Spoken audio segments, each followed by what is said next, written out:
Hey, champions, welcome to another training. A training brought to you by Champion Circle. Now, Champion Circle is a mastermind and accountability company where we help accelerate the results for business growth, personal life, and everything in between. My name is William Blake. I am humbly able to be the host for today's training as we talk about the wonderful principle, faith. In Think and Grow Rich by Napoleon Hill, he talks about faith as a second rule. Right after desire, he jumps into faith. And obviously, I would go into to it more, but we have some wonderful experts today to be able to share with us what they think faith is and how they've applied it to their life and to share with us their wisdom and experience in it. To start off, we're going to start with the wonderful, the one and only Ian Stermer, who is a best-selling author, an entrepreneur, as well as just an amazing, just the data jokes of every group, the funniest man in the room. So without further ado, Ian Stermer. Do you ever get up in the morning on a cold winter, dark morning? You fumble your way into the bathroom. You reach over for that light switch, and you're just about to turn it on, and you think, I don't know if the light's really going to come on if I flip that switch. So you don't flip it and you stand there in the dark. No, of course not. We don't do that. When you go into that dark bathroom and you reach for that light switch, you have faith that it'll turn on. It's not necessarily a guarantee that you know what's going to happen, but it's faith. There's a little bit of unknown. Now, faith is a much misunderstood word. Too often we think of it as either simply about religion, or we think of faith as being a blind hope. Maybe something will happen, and if I try, we'll see what it is, or a belief in something that we don't really know about. In reality, faith sits in between hope and knowledge. If all you have is a hope, there's no faith in there. If you have a perfect knowledge, you don't need faith anymore. But faith covers that whole range in between. Just like reaching for that light switch. You know in the past it's worked. You understand the principles of electricity enough to know that if you flip that switch, it'll come on unless there's some other problem. And even if you were in someone else's house or in a hotel room and you went to flip that switch, you have enough faith that you're willing to take action. And taking action is where the real key of faith comes in. Faith is not an idea or a state of mind. Faith is an action word. Faith means that you have a hope, a desire enough for something, and you have enough knowledge of what's likely to be the outcome, that you're willing to take a little bit of a risk and take action upon it. Now, Napoleon Hill talks a lot about faith. Once you have a desire, is the foundation of success. You have to want that. But once you start to want it, you have to believe that it can happen. You have to believe that there's a possibility of success, that you will achieve your goals. Doesn't mean you need to have a perfect knowledge to start out with. It doesn't mean that you have to, in your mind, know that no matter what, this is going to work out. But it does mean you have to have enough knowledge that steps you've taken in the past have led you in a direction, that you've seen other people achieve those successes, so that it is possible. If you read through Napoleon Hill's works, you know that that's how he first achieved his faith in the idea of success and growing rich. He interviewed the most successful people of the day, the richest land barons, railroad barons, oil barons, the Rockefellers, and found out how they became successful. And he could see patterns in what they did and those people who achieved success. From those patterns, he knew that other people should be able to replicate those same things. And he's laid that out for us in his seminal book, Think and Grow Rich. So faith fits into that at the very beginning. Right after desire is a faith that it can happen. Faith has to start out as something small. You can't just say, Rockefeller became a millionaire, so I will. And I'm going to be a millionaire tomorrow.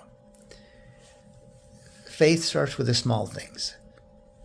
Look at the steps they took and say, if I replicate those steps, I can achieve some of that. It may take time to achieve the full thing, but I can get a start on that. The key of faith, though, it is not just in your mind. It's not just a thought, not just a desire. But faith only comes into play when it moves to the point of an action. Now, there's an old story that I used to use to illustrate the difference between believing something or hoping something or even wanting something and having faith. So once upon a time, there was a tightrope walker. And he set a tightrope, a cable, across Niagara Falls. And as he did this, a big crowd had gathered.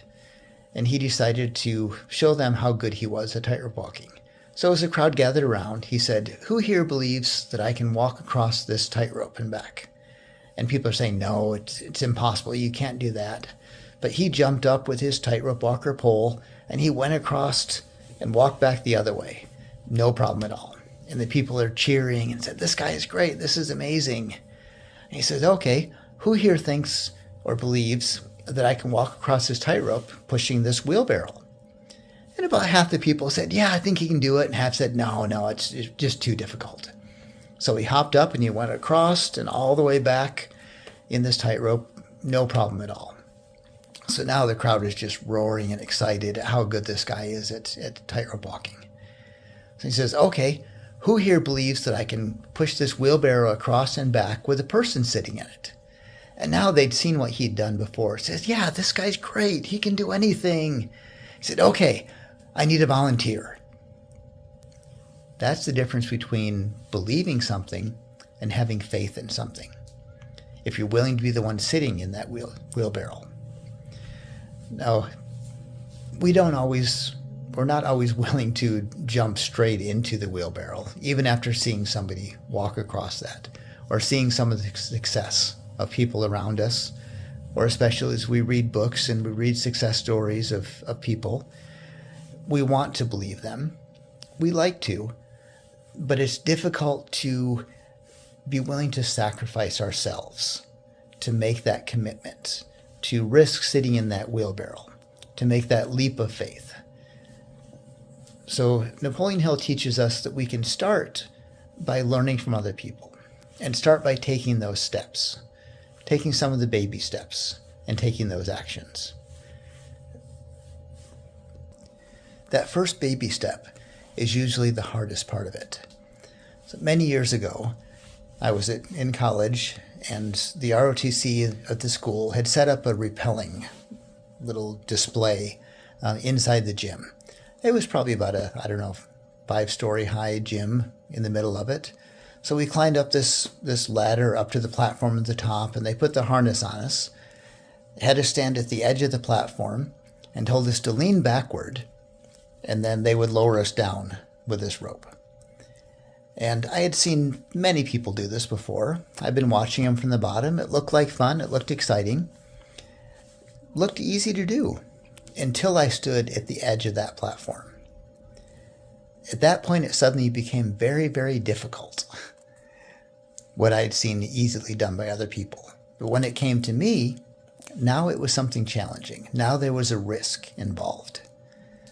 But I was there with a girl at the time, so I couldn't look too bad, So I leaned back like they said.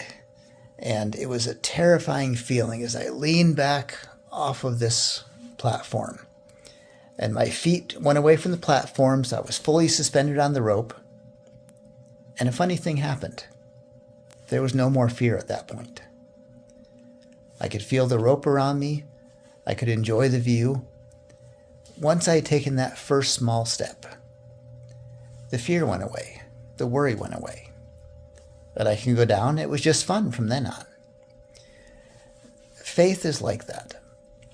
You have to be willing to risk a little bit at the beginning, to take that first step, to lean back off that ledge, to get in that wheelbarrow. And once you start to do it, you realize the success that comes from what you're doing. The seed of faith is planted, it starts to grow, and you start to see the fruit of it. You start to see that perhaps what you've been looking at was not as scary as you thought it was initially.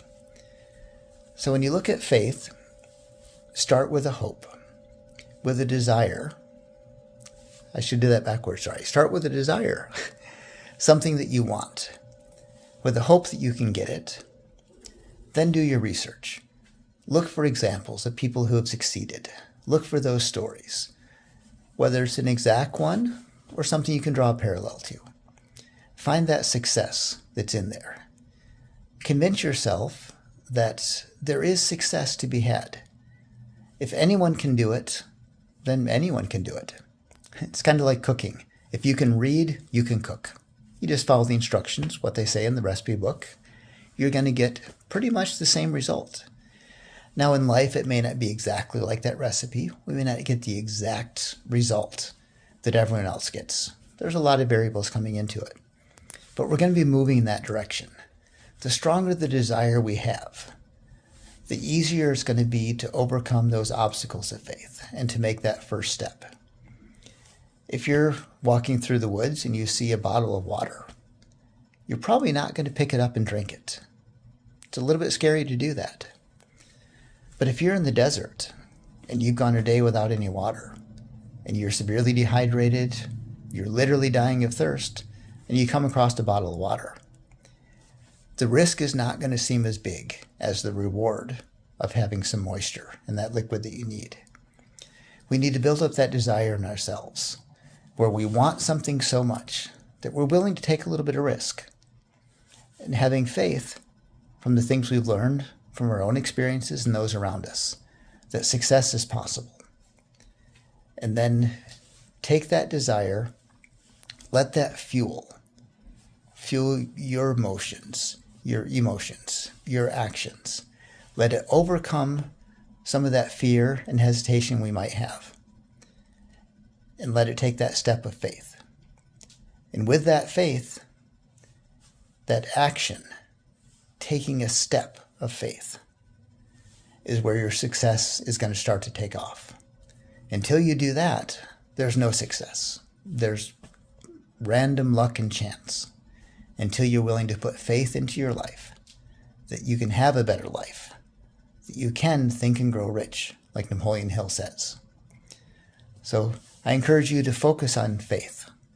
Think about the things you're doing, the things that you want, the goals you have set. Find a path that you believe will get you there, and then start to take those steps. Because without the action, nothing will ever happen. Nothing ever happens without action. And faith is an action word. So thank you.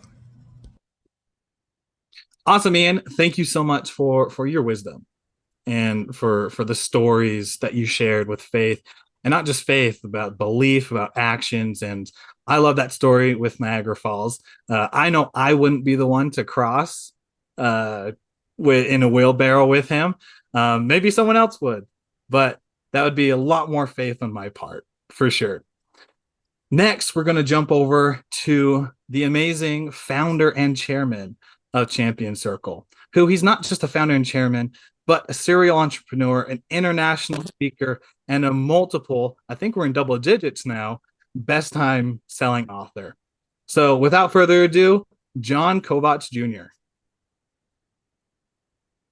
Imagine realizing your fate, whether you would survive and have a long living life, or that day would be the last you ever breathed at the age of 8 years old. When I was 8 years old, my family was trekking its way across the country to fulfill its destiny, the annual Kovach trip to our secret lake and a secret part of the mountains where we would backpack up to and fish from a beautiful lake and enjoy our 70-year family tradition. And this would be my first year. At 8 years old, I was so excited. It has been bestowed to me my entire life that this was something that I should and will look forward to every year for the rest of my existence.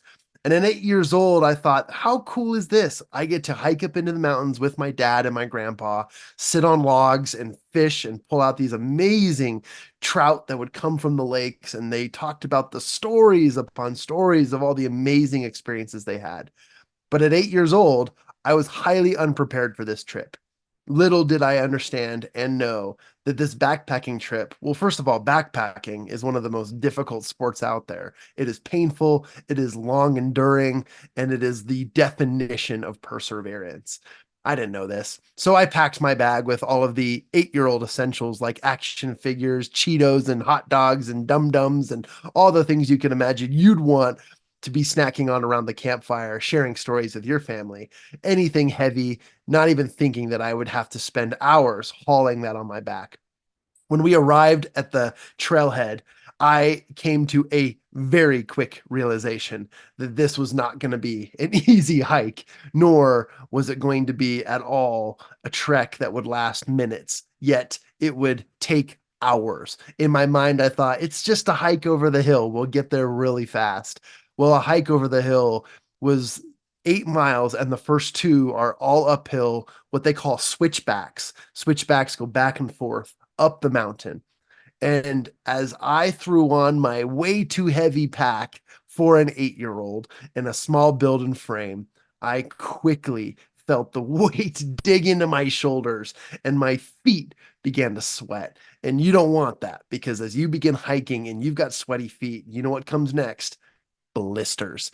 So I'm hiking, and I'm not just 100 feet into this journey when I start to feel the blisters coming. I am sweating everything I've got, and I am realizing how much pain is going to be a part of this experience.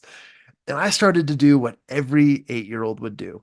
I start with the whimpers, I start with the whines, I start with the tears, until a certain point in all of this, my dad took me aside, put me on a rock, sat me down, and looked me in the eye and reminded me of who I am, of who I was, of what we were doing today. And of those reminders, he included the destiny, the fulfillment, the responsibility, the continued relationship that we had with this tradition.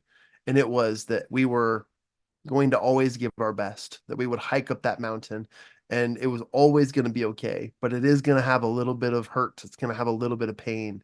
And I had to believe that, one, I could do it, but two, that this was worth it. And in that moment, I realized, you know what? At least if there's one thing I can control, it's 1 foot at a time. And so an 8-mile hike, which should only take a few hours, triple that, because I counted every step. Another step, another step, because that's all that I could control. And in there slipped out a few 8-year-old swears, like gosh darn diggity do, and oh, that hurt a lot. Whatever you can imagine that came out of my mouth. But I pushed, and I remembered the advice that my dad, my mentor, my hero, gave to me and reminded me who I was. That belief turned into confidence. That confidence became a faith that could not be destroyed. And it ultimately led to hours passing and just a final few steps before my dad reminded me, there's one other tradition, Jon, that you need to remember. And that is, once you reach the lake, you're supposed to drop your pack off and run back and help the next person with their backpack. And I was thinking to myself, it's enough of a journey just getting up there. How the heck am I going to do that? Well, he said this with only about 200 feet left in the journey, because as I made 200 more steps, I found myself at the camp, took off my backpack, rejoiced, threw my hands in the air, little 8-year-old pumps, just, yeah, we did it. And I reminded myself, there's one more thing I've got to do. And I had to take that extra step. And I tightened up my laces on my shoes, sprinted back to my father, grabbed his backpack, which was 10 times heavier than mine, and somehow, some way took the leftover steps in this journey, dragged his backpack and my body to the final destination of the camp, where I began a really long and lasting tradition that I have done every year since. And I am so proud of that. But I want to share with you some principles amongst this story and many others that I think that need to be told. Because first of all, faith in Think and Grow Rich is the second step to riches. And why? It's because faith is the head chemist of the mind. When faith is blended with vibration of thought, it transmits into infinite intelligence.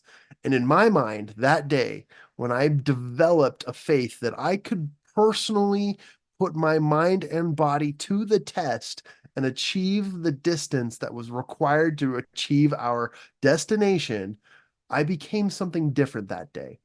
My confidence soared through the roof. You know, you can always develop faith, and there are many ways to do it, but visualization of and belief in attainment of your desires, your ultimate goals, your dreams, your aspirations, and so much more. That is what this second step to riches is all about, because you can help other people and yourself develop confidence through this idea of faith. And I like to believe that faith isn't a leap of faith, but a leap with faith, because God gave us the talents, the abilities, the strengths to do what it is that we want to do. We are equipped with everything we need. I always say everything you need is already inside you. And in this case, all you've got to do is take the steps necessary, pun intended, takes the steps necessary to move closer in attaining your goal. Your belief or your faith is the element which determines the action of your subconscious mind. Napoleon Hill taught us that both poverty and riches are the offspring of thought. You choose poverty or riches. We despise poverty. This is not a community for those who enable poverty. We are a community that focuses on the riches that we develop in our minds, and that is the offspring of thought. Napoleon also said that they are the creators of their own misfortunes. He's talking about us or anyone else because of negative beliefs, or which is picked up by the subconscious mind and translated into its physical equivalent. Okay, there are no limitations to the mind except those we acknowledge. Both poverty and riches are the offspring of thought. Let me share with you and leave you with this. I believe that the self-confidence formula taught in Think and Grow Rich is an incredible way for you to begin to believe in your ability to think and grow rich. And I myself have come up with affirmations to help boost your self-confidence based on that formula. I'm not going to teach you or tell you what that formula is. I invite you to pick up this book right here. Okay. Think and Grow Rich. Turn to chapter 3, the second step to riches, which is about faith. And I want you to read through that self-confidence formula. But in that, you'll find that the power behind repetition and affirmations is how you boost self-confidence and your personal belief or faith in yourself. And here are 5 great affirmations that turn your thoughts into the results. Your subconscious mind begins to act in the physical equivalent of that which you believe. Here's the first one. This one's about belief. I want you to repeat after me or write these down. I'll have them in the show notes, but please take note of this. Number 1, I know that I have the ability to achieve the object of my definite purpose in life. Therefore, I demand of myself persistent, continuous action toward the attainment. And I here and now promise to render such belief. I believe that when you begin to share and express personal affirmations and manifestations, you need to be enthusiastic. You need to use your hands, use your mouth, use your face, use energy. Because if you just read them out loud, it's not enough. You need to really begin to believe them. Here's the second one, and this one's about visualization. I realize that dominating thoughts of my mind will eventually reproduce themselves in outward physical action and gradually transform themselves into physical reality. I will concentrate my thoughts for 30 minutes daily on becoming the person I intend to become. And between 10 to 30 minutes daily, that is something I do not live without. I am all about visualization. Here's a third affirmation you might consider. I know through the principles of auto-suggestion, which is a term we use here in Think and Grow Rich, that any desire that I persistently hold in my mind and will eventually seek expression through some practical means of attaining it, I will devote 10 minutes daily to demanding of myself the development of personal and self-confidence. That one is a personal declaration that I do every single day. Also, I always hold this up to my Champion Circle friends and members. This is my desire statement. This is my daily declaration. This is what I tell people and myself that I will do and work towards within a 90-day sprint. A couple more affirmations for you. I have clearly written down a description of my definite purpose in life, and I will never stop trying until I shall have developed sufficient self-confidence for its attainment. Another great declaration. And last, this one's about memorization. This is the fifth affirmation I encourage you to consider. I fully realize that no wealth or position can long endure unless built upon truth and justice. Therefore, I will engage in no transaction which does not benefit my desire. That's something I encourage you to memorize, because as you begin to think and grow rich, part of that includes the dispelling or the distinguishing or the getting rid of process of anything that does not serve your purpose, your aspirations, your fulfillment, and your desire. A couple questions I want to leave you with to consider. What do you believe your desire will bring to your life? Literally sit down, close your eyes, envision, what does your desire bring to your life? That activity, that practice will continually build upon each and every memory and create the physical attributes that will literally come into existence as you build the confidence and belief in them. How is attaining this goal necessary for your future and existence? Another question I would consider is, how can you develop deeper, stronger faith today or every day? And last, what positive affirmations have helped you in the past? For example, some people have said, you can do this. You got this. I am capable. I am able. I am strong. I am beautiful. I am amazing. I am smart.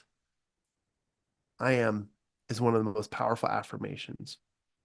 And if you fill in the blanks, you can find yourself in an equivalent, in a comparison, and in an equation that is equality amongst you and the attainment of your desires and goals. I'm Jon Kovach Jr. Yes, I'm the founder of Champion Circle. Yes, this has become my project, my life, my existence, and I want to teach and train as many people as I can to help them overcome their challenges. But most importantly, if there's one principle you can walk away with, I hope that you learn to develop confidence in your beliefs and in faith. And with that, I can't wait for you to apply these principles, try these affirmations out, to answer some of these questions for yourself and in your life, and also learn from the other experts and trainers here at Champion Circle. Thank you. Thank you, Jon, for the great reminder of repetition and the power of affirmations, because they can be so powerful, just like you explained. That through consistent, repetitive, positive thoughts that continue to go into our mind, we can change our belief from what we now think might be the only belief that we're going to have for the rest of our life to transforming that mindset, transforming it into something else. So thank you for your wonderful wisdom in that. Let's jump to our next amazing. She is a mother. She is an entrepreneur. She is one of the most powerful women that I have met in my life, who has so much experience in so many different areas that I have no doubt in my mind that she will give us just something that's going to blow us away. So without further ado, I introduce to everyone Lauren Cobb. Thanks, Willie. So when I was in middle school, I attended a small private school in the suburbs of Salt Lake City. And it was a different type of school. It was very small, yet our class sizes were big. And so My classroom was average of 75 people. The way that we did it was lecture style, and everyone from age 12 to 18 was in the same room. It was crazy fun. And at our school, the big emphasis was on history, world history, political history, everything. And every once in a while, we would have our guest speakers come in, and they would share their knowledge, their expertise, what they do for a living, different things that have to do with history. And we would learn about that. My favorite people to listen to his name is Yossi Ganat. He's from Israel. And he, along with the owner of our school, they would lead youth groups back in the 80s to Israel. And they would go study abroad, and they would partake in helping on archaeological digs and touring and getting to be a part of the culture. And I yearned for that. From the first time I heard them talk about it until, I was 12 when I started going there, 12, 13, and I heard about it for years. So when the time came, when I was 15, that they were actually planning this trip, it had been over 10 years since they had taken any kids and students over. I was bound and determined to be on this trip. The only thing is, it costed $7,000 a student to go. The trip lasted 3.5 weeks, and the $7,000 covered your housing, your airfare, all of that, and 2 meals a day. So on top of the $7,000, I had to earn at least $1,000 more for my trinkets, my spending money, and 1 meal a day, which was usually lunch. So the challenge came, and I, along with about 4 other kids in my class, really wanted to go, but our parents couldn't afford to just front all that money for us. So we accepted the challenge. We committed that we were going to go, and our parents thought we were crazy. We had a lot of people watching us, and a lot of people just kind of like hesitant on if this was actually going to be pulled off. Me and my friends, we spent countless hours just hanging out, devising a plan, trying to come up with who we could talk to, where we could go, how we were going to earn this money. And we kind of said, okay, collectively, we have to earn 24 grand, right? And so we didn't want to go alone. We wanted to go with our friends because it's more fun. Challenge was accepted. We thankfully were able to get some assistance and guidance. So we put together and put into action this plan. We wrote up letters explaining what we would be doing on our trip, where all we were going, the things we'd be learning, and we had an offer for that when we got home, we would come and do a presentation to that person, to their company, about what we did and what we accomplished. People donating to this could get it for a tax write-off, but often they had to have this kind of proof of what they were donating to for educational purposes. So we went out. We spent over a year. We would take 2 to 3 days a week. There would be 4 of us. My friend Jessica was the first to get her driver's license, and she had a family car she could use. So 4 of us, Jessica and I, and these 2 boys, we would cram in this car every day at lunch, and we would take off and go deliver some letters and go. Ultimately, your goal is to speak to the people in person at these different businesses. We would come up with our game plan of where we were going, and we would just venture out. Looking back, we were a bunch of goofballs. We were not very professional, but we had this desire and this faith that we were going to go. Our faith was that we were going to make this happen, and we were going to spend 3 weeks together in the Middle East doing amazing things. So long story short, lots of other details into there and ups and downs. We made this happen. It might have been the week before takeoff, but we got our final payments in. and we were able to go on this trip. And this taught me so many lessons in my life, because not only did that stop there, I went on to go on 2 more trips with this group throughout high school, because I had that skill now. Nothing felt impossible. And I was one of very few that went. I went on all 3 trips through that school in that short 3 years that they were able to take students over. And I raised over $24,000 just alone in that year and a half, because we did it as a group the first time, but then I ventured out and I did it on my own the next time. And this taught me that if I have faith that I'm going to do something, I have faith, I have the desire, I can do it. But the big thing is, faith without action is kind of hopelessness. We have to have that desire and put in the work and effort and those action steps to get there. So how do we do that? We've all had a time in our life where we've desired something so badly, and we can feel it tangible. At least for me, I think about it, I dwell on it, I feel it in my bones that this is just I'm going to achieve it. It's already mine. And so how are you going to do it? I love Think and Grow Rich and their philosophies taught in here. And I'm going to read a little quote from it in here.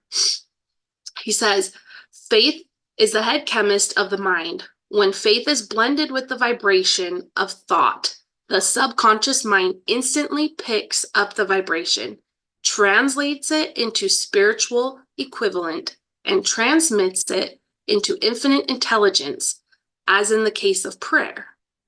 The emotions of faith, love, and sex are the most powerful of all the positive emotions. When the 3 are blended, they have the effect of coloring the vibration of thought in such a way that it is instantly reaches the subconscious mind, where it is changed into its spiritual equivalent, the only form that induces a response from the infinite intelligence. Love and faith are psychic, related to the spiritual side of man." And then it says, "The mixing or blending of these 3 emotions has the effect of opening a direct line of communication between the finite thinking mind of man and the infinite intelligence." So when we take our faith and put it to action through our desires and make that action plan moving forward, anything becomes possible, because these emotions in us are so powerful that they drive almost everything we do, whether it's good, bad, whatever.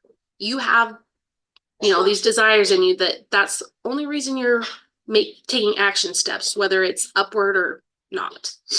So putting these together into action, you can literally accomplish anything you put your mind to. Doesn't mean you have to do it alone, but it can give you it'll open up your mind to the possibilities of who you need to talk to, where to go, and how to put this plan into action. If I hadn't put that plan into action, I wouldn't be where I am today, because I've used these same principles in my life from when I was a teenager. I didn't know what I was doing then, right? I didn't have this book in my life then at 13 to 15 years old. But as I've learned this, it's made so much more sense, and I've been able to repeat it in my life. And that's been the most powerful thing. My husband and I have been able to create our own business. We've a successful business. I've taken it into, doing my own businesses as well. And putting those actions with my desires and my faith has literally changed my life for the better. I've overcome depression. I've overcome, motherhood challenges with lots of things, anxieties. Doesn't mean that those go away, but I'm able to overcome and build upon those build upon the desires I have, right? I'm able to put those action steps because I don't want to live in fear and anxiety and be anxious all my life. But having faith that I can do something and the desire and putting the action plan, I'm able to overcome it and see my results that I want to see. And with faith, says faith is a state of mind which may be induced by autosuggestion. And with that autosuggestion, it means you're filling your mind and you're learning those things that you need to do so that you're not having to question every time you want to go and do something.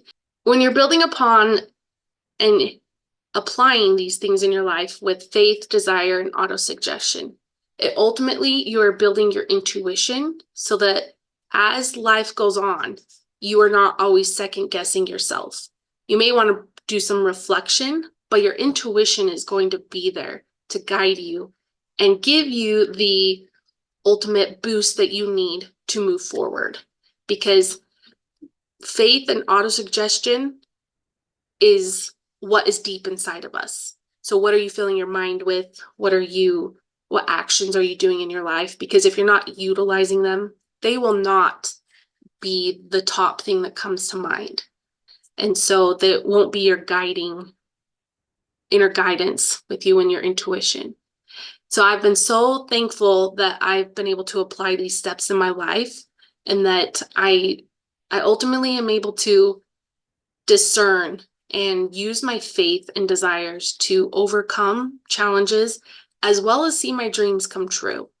And I know that each of us have that in us. And if you ever are doubting that or you want to build upon it, pick up the book Think and Grow Rich, read it from front to back, and you will be able to build these things inside of yourself so that you're able to do the same. Thank you, Lauren. I adored the whole perspective on unlimited belief. That if you start believing in yourself, start doing stuff, that it'll start coming. Right? Faith without action is dead. And so when you put faith and the belief and when you put action together, that's what creates the movement to where you want to get to where you want to go. So thank you for that reminder. Our last speaker is a stud muffin of a guy. He's a wonderful father. He's an entrepreneur himself. He goes out and teaches dyslexics on how to build their confidence and how to be more professional.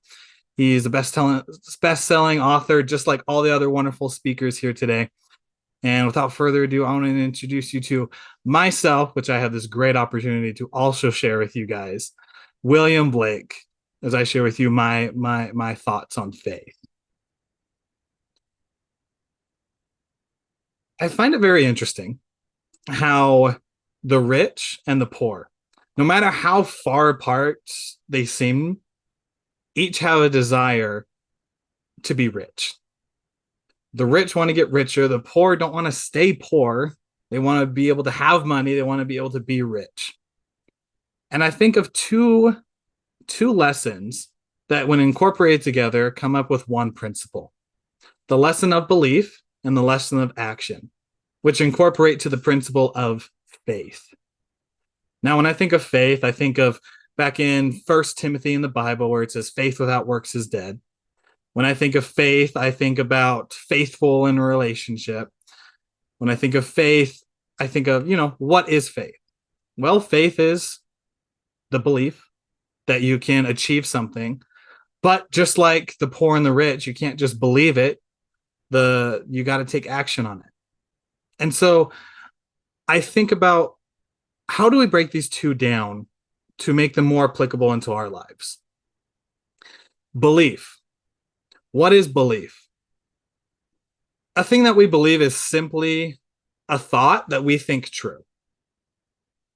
So when we think about if we're confident or shy, if we're extrovert or introvert, if we're spiritual, if we are super fit, if we are an entrepreneur or a low-life lazy bum, or whatever it may be, We have these titles, we have these thoughts that come into our minds, and the ones that stay are the ones that we believe in, that we simply think are truth. Are they necessarily truth? A lot of times, no. But because we think that they're true and the way that we've conditioned ourselves, that's what we get from our belief. Now, when I also think of belief, I think of how can we change that? And that goes into the other lesson of action. But before I touch on action, confidence goes into us believing in ourselves. I know as a super shy and introvert, right? That was my belief as a teenager. Shy and introverted throughout middle school and throughout high school, that I was just going to be not a non-talker. I'm going to not voice my opinion. And I just am not a person with confidence. And what I love is a quote from Alex Hormozy, which is, you don't get confident by shouting affirmations in the mirror. You get confident by having an undeniable stack of proof that you are who you say that you are. And I love that, because it's not only about telling yourself that you're that person, telling yourself that you're going to get there. The rich and the poor, they can both tell themselves they're going to be there. But that's not only what gets the result. So let's jump over that second side, the action part. Why is it so important to have the action in faith and in beliefs? Well, because without action, we're just dreamers. We're just wishers. I can tell you a decade ago, I was a dreamer and a wisher. I came up with so many different ideas. Like, I came up with what I called the winged plate, which, if you think of buffets or family reunions where they have this massive spread of food on the table, you start going through the line, you grab your plate and you start piling on the food, and you get about halfway, and that you look down that table and you see so many, you see some jellos, you see the dessert table is at the end, because obviously you gotta apparently have salad and dinner before your dessert, and just so much good stuff, but your plate is full. And so what do? You can grab another plate, which just gets everywhere. You might get stains on your shirt, you might drop everything, or you just like sacrifice all the good stuff at the end and sit down at your table. But no, I had this idea of taking a plate, and on the bottom had a plate that swung out, sat on your arm, so you had an extra plate that was balanced, and you can get that dessert. You can grab that jello. You can grab that the goodness. What am I thinking?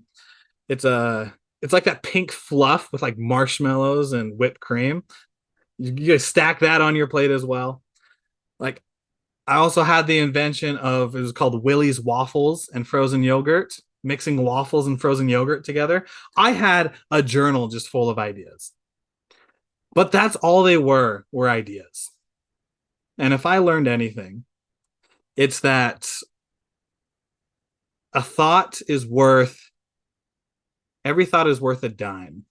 No, a dozen, I'm just going to screw up that quote. Basically, a dozen thoughts is worth a dime. And I know it's phrased a different way, but when it's broken down to every thought we have is worth less than a penny. And the only way to change that is to take action on it. And so after, a decade ago, having those invention ideas, all the way up, zoom to just a few years ago, they were just wishes, they were just dreams. And up to a few years ago, then I started taking action. I started taking action on wanting to be a speaker. I started taking action on wanting to be an author, taking action on wanting to goodness gracious, get healthy and to get my financials up and learn sales and have this wonderful mindset to be the next Tony Robbins, which is, always a little ego boost there for myself. But it's the action side. It's the action side that took that value of less than a penny to then earn more. And so it's closing that gap. And this is the lesson I learned, is that the thought that you have when it comes to the action of doing something towards that goal The ultra successful, not talking about regular people or normal people. I'm not talking about the ones who do some things, the above average people. I'm talking about the champions, the legends, the high performers and achievers. That distance between the thought and action item, they will decrease it to where something that might take someone a month to achieve, they'll try to do it in a day. And just that time of doing it in a day, then they go to the next task the next day. And so by the time that most people are able to do one thing in a month, they're already knocked down to 30, 31 different things. And it accelerates that growth. So it's closing that distance in between. One of the things that I've done from that thought to action was when Alex Hormozy, again, wonderful guy, I swear he's not the only person I'll talk about, is breaking down, he calls it the 100 rule, where it's just every day do 100 calls, 100 messages, 100 push-ups, whatever it may be. Don't do things in like ones or twos, do things in hundreds. And he set out this video of contacting 100 people a day. And if you do that for 30 days, that there's no chance that you're not going to get a call, get your first paying client. And so me being a coach, I tried it out. So I went over to the university that's next to me, sat down. I had like 6 to 8 hours to be able to knock out some stuff. And I started messaging. And that day I messaged 100 people. I thought, this is pretty cool. I took immediate action and I felt so good about it. Then the next day, went to the same place, 100 people I was able to message. And I thought, this is pretty easy. The next day after that, I realized that it wasn't so easy. Because not only was I needing to contact 100 new people, but the 100, 200 people that I contacted before, the ones who messaged me back, I needed to keep a conversation with them. And so it became really hard to be able to manage that. However, I was still able to get it done. So I committed and I was able to hit that 500. Now, from that, I either need a system or something to be able to do that again. But the coolest part was I got on, I think it was 12 to 15 phone calls and video calls with leads, prospective people, and I was able to close my first paying client within 5 days. 5 days, I was able to go from not really doing anything, having a distance between the thought and the action, to then having my first paying client. When we talk about belief and we talk about action, which then leads to that principle of having faith in ourselves, it's to have that confidence of undeniable proof that we are who we say we are. And we do that by just small, simple steps to get to where we need to go. Now, I know for a lot of you, you might think, well, Willie, that's great. But I got this challenge, I got this hurdle, I got this obstacle in my way. Well, let me tell you this.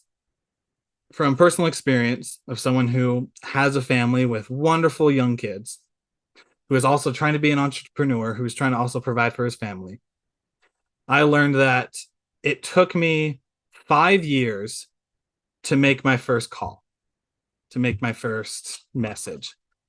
But it took me 5 minutes to then make the second one.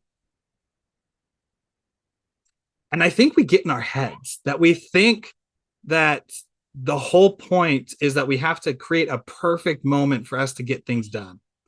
When in reality, the hardest part is just taking the first step. And so let me leave you with a challenge to make a stack of undeniable proof and evidence and experience for yourself. Because when you do that, then you get that confidence inside of you to be able to do what you say you're going to do. And that when people come at you with their opinions, that you can just knock away saying, that's not me. What are you talking about? If someone says, I hate your blue hair, and your hair is brown or black, you're just like, okay, and you're able to shrug it off. You're able to shrug it off because it's not a part of you. So that person who you want to be, if you want that self-identity, then start building that stack and start going slowly and slowly. I know for myself, I have a little poundage. I have a little built-in coat in my wonderful gut. And just slowly but surely, I'm working it down. I start with 10,000 steps. Then I added on a gallon of water a day. Then I added on getting bed by 10:30 because I was falling asleep at like midnight or 1 o'clock. Goodness gracious. And it was slowly but surely that those goals that I had that felt impossible then became my standards. And so by those simple, small steps, you can build faith in yourself through that power of faith. You can believe in yourself more, and you can take more action. Because a person with an experience is never at the mercy of a person with an opinion. So build that experience, build that evidence, stack it up, and you'll realize that you are way more than you think you are. You just got to take the small steps to get there. I think we got some wonderful, just so much wisdom was just dropped, just claps around to Ian, to Jon, to Lauren. And I was able to share my stories of just what faith means as we go into think and grow rich. And as we continue throughout the rest of the year, just always remember that ultimate belief in yourself, being able to be repetitive and to say affirmations, start getting thoughts in your head, taking out the negative ones and adding more positive ones every single day. Being able to know that you got to take some action to be able to, get across Niagara Falls. And sometimes you need to take that leap of faith. And then also doing those small daily things to get there. As we wrap this up, I'm so grateful for all you champions who are able to listen and watch this training that Champion Circle has. Champion Circle, again, is such a wonderful group of just accountability, of masterminding, of coaching, of everyone being legends and champions here, working with each other to make the world a better place, as well as to accelerate our own goals and the results that we want. So with all that said, thank you for everyone who is able to be here. Can't wait to see you again. If you are looking for more information, go to mychampioncircle.com. There you'll be able to find the mastermind groups. There you'll be able to find all of our socials, all of our trainings and information that we are able to share with everyone, as well as you'll find links to ask us personal questions about, hey, this is my life. How do I go forward from there? mychampioncircle.com is where you'll find all of that. So that being said, thank you, everyone. Thank you for all our great lists, for all our great speakers that we had today. And thank you for the champion listeners as well. We'll see you later.